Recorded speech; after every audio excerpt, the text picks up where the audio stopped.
아리스토텔레스 14번째 강의입니다. 우리가 지난번에 이제 정치학이라는 책을 들어왔고, 정치학의 그 기본적인 그 책의 구조에 대해서 얘기를 했는데, 요런 책에 예를 들면 이제 아리스토텔레스의 정치학을 읽기가 어려운 이유가 뭐냐면 역사에 관련된 얘기를 구체적으로 케이스 스타디를 하기 때문에 어렵다. 그러니까 요 책도 뭐냐면 고대 그리스 정치사 사료 이래가지고 아테네와 스파르타와 테바의 정치지에 들어간 부제를 갖고 있어요.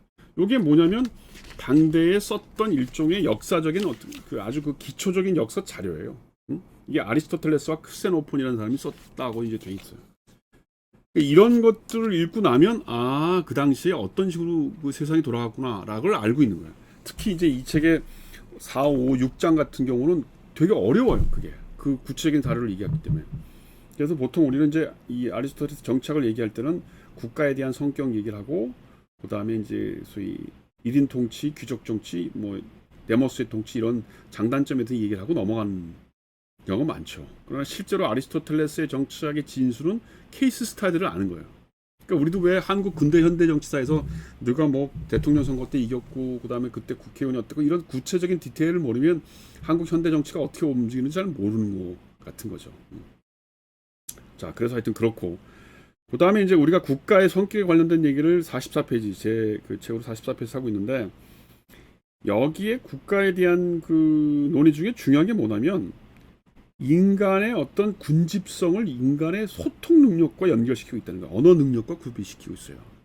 제 책으로 44페이지고 그 1253A의 밑에서 한 20째 줄 정도 되는 인데, 왜 제가 이걸 강조하냐면 아리스토텔레스가 정치학을 끝맺으면서 교육 얘기를 굉장히 중요하게 한단 말이에요. 청소년에 대한 교육, 특히 이제 어린아이를 공공교육시키자는 얘기를 해요. 그때만 해도 다 과외 공부고, 사실은 국가가 국민들을 교육시키기 시작한 게 프랑스의 시계로 보면 1789년 대혁명 이후란 말이에요. 그러니까 실제로 200년 정도 조금 더 된 게 우리가 이 서양 정치사에서도 공교육이라는 게 등장한 게 2, 300년밖에 안 된 거거든요. 그전에는 다 그냥 뭐 귀족들이 가정교사 불러다 시키고, 그 다음에는 이제 뭐 교회가 신부들 교육시키고 그런 거였단 말이에요. 근데 이미 2000년 전에 아리스토텔레스는 국가가 교육을 시켜야 된다는 얘기를 하고 있어요. 그 얘기는 뭐냐면 국가의 공동체라고 하는 게 그런 오이코스 경제적인 문제보다는 토론의 문화, 언어적인 공동체라고 하는 생각이 강한 거예요. 그러니까 우리가 덕스러운 얘기, 덕스럽다라고 하는 게 뭐냐면 자기의 생각을 남한테 전달할 수 있는 능력을 가진 사람, 그게 정치적으로 굉장히 덕을 가진 능력을 가진 사람이에요. 그래서 제가 요거 정착 끝나고 그 아리스토텔레스의 수사학 강의를 잠깐 할 예인데, 그 이유가 뭐냐면 정치라고 하는 것은 뭐가 정해져 있는 진리 갖고 통치를 하는 게 아니거든요. 사람들 사이에서의 어떤 의견 교환이란 말이에요. 근데 그 의견 교환이라고 하는 말의 의미가 뭐냐면 언어적인 것을 통해서 공동체를 만든다는 겁니다. 사실은 그렇게 길게 여기서 얘기하고 싶지는 않는데 나는 이게 굉장히 중요한 거다. 사실은 이 부분들이 나중에 막스 같은 사회주의자라고 하면 그게 경제적인 삶의 공동체의 기반을 이루는 게 먹고 사는 문제라고 생각한단 말이에요. 이게 소위 생산의 양식으로 인간의 공동체를 생각한단 말이에요. 근데 아리스토텔레스는 그걸 언어적인 공동체로 생각했다. 뭐 그런 정도를 얘기하겠습니다.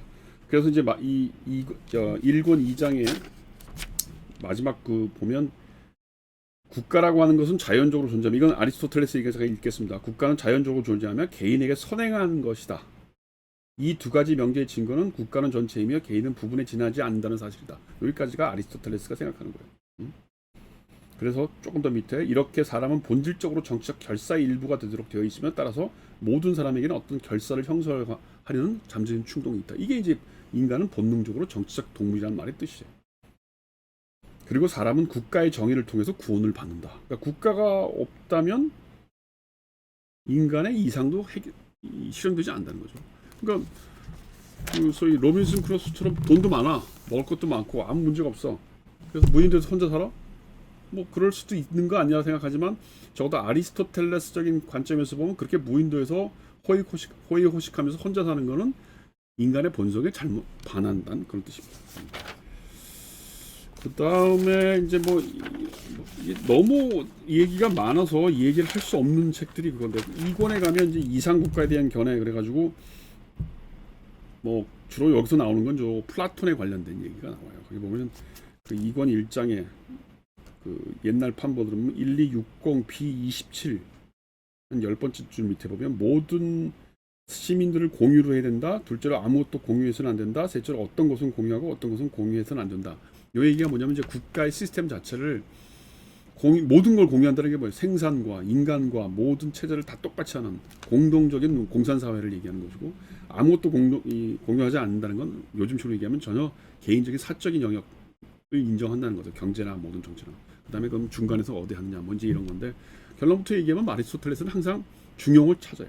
너무 공유도 아니고 너무 사적인 것도 아니고 그 중간에서 어느 정도의 그 정치 체제와 경제 체제를 융합할 거냐, 이게 아리스토텔레스의 기본적인 발상이에요. 그래서 이 2권 이상 국가에 대한 견해는 주로 플라톤에 대한 비판을 쭉 하면서 어떻게 하면 국가라고 하는 것이 좋은 국가가 될 수 있는지를 설명하고 있는 겁니다. 이제 그러다가 3권에 오면 굉장히 얘기가 자세해져요. 3권에서 주로 얘기하는 것들은 여러 가지가 있지만 본인이 이렇게 얘기를 하고 있습니다. 첫째, 국가 혹은 도시국가의 본질은 뭐냐?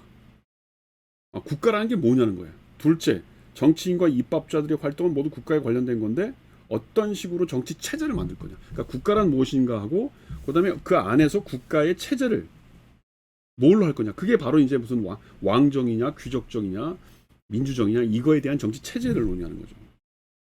그다음 세 번째는 시민의 자격은 뭐냐 이겁니다. 이 폴리스 공동체에 사는 사람들에게 시민의 자격을 줘야 되는데 그 시민이라는 게 뭐고 시민의 자격은 누가 받느냐. 왜냐하면 아리스토텔레스 자체가 이 폴리스 공동체의 시민이 아니었어요. 아리스토텔레스는 어디 사람이었나요? 마케도니아였나요? 뭐 하여튼 외국인이었다고요. 아리스토텔레스 자체가.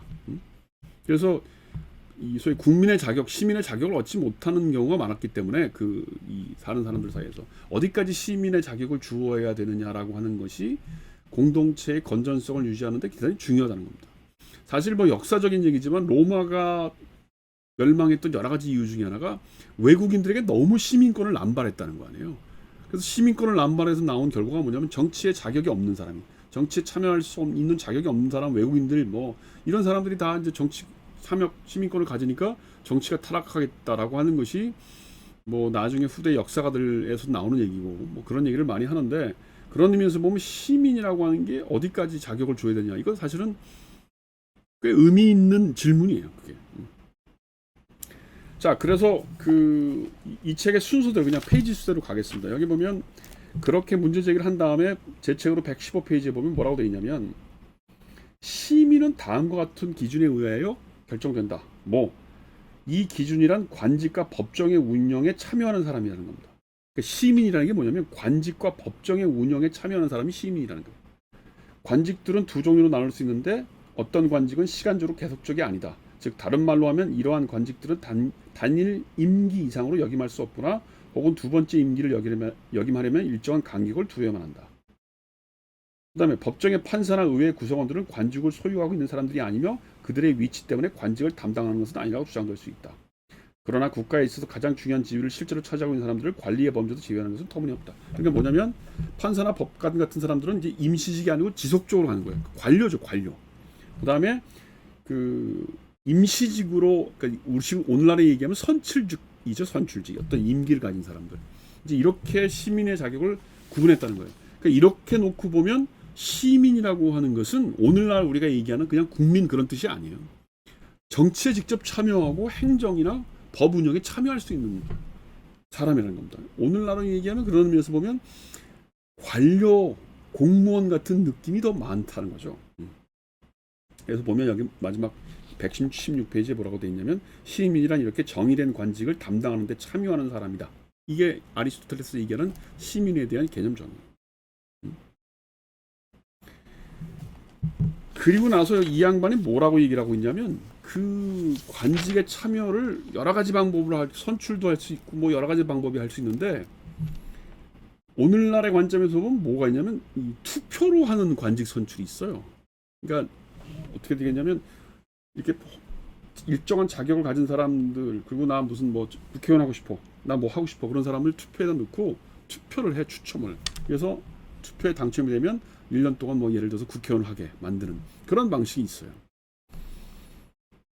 이 의도는 뭐냐면, 첫째는 정치라고 하는 것은 남한테 통치를 받아보기도 하고 남을 통치해보기도 해야 그래야만 정치가 뭔지를 안다는 겁니다. 그래서 이 소위 관직에 대한 혹은 시민의 관직에 대한 투표 정책을 많이 얘기를 했는데, 물론 반대로 무슨 도편 추방법 그래가지고 사람들이 투표를 해서 저 사람 일 잘못하니까 쫓아내, 그리고 시민 자격 박탈해, 그런 것도 있었다는 겁니다. 그래서 최근에 무슨 책이 나오냐면 우리나라에서도 국회의원 선거 같은 경우를 그렇게 투표를 한번 해보자. 지금같이 돈 있는 사람, 어쨌든 간에 국회의원 선거나 대통령 선거라는 걸 잘못하면 몇십억씩 돈이 들어가는 거 다 아니까, 실질적으로 보면 오늘날의 이 피선거권을 간다는 거는 금권 정치 아니냐, 로마 시대 말기처럼. 그러니까 보통 사람들이 국회의원이 되거나 대통령이 될 수 없는 이 상황에서 진정하게 정치적인 자격을 가져서, 물론 이제 요건을 정하겠죠. 그런 사람을 놓고, 하고 싶다는 의도로 가는 사람을 놓고 투표하면서 돌려서 투표를 한번 해보자. 그래서 선거제 민주주의라는 말도 나와요. 왜냐면 여러 가지 투표를 통해서 대표를 뽑는 것이 문제가 많이 생기니까. 근데 그 아이디어가 바로 요 아리스토텔레스 정착에서 나왔다는 정도를 얘기를 하겠습니다.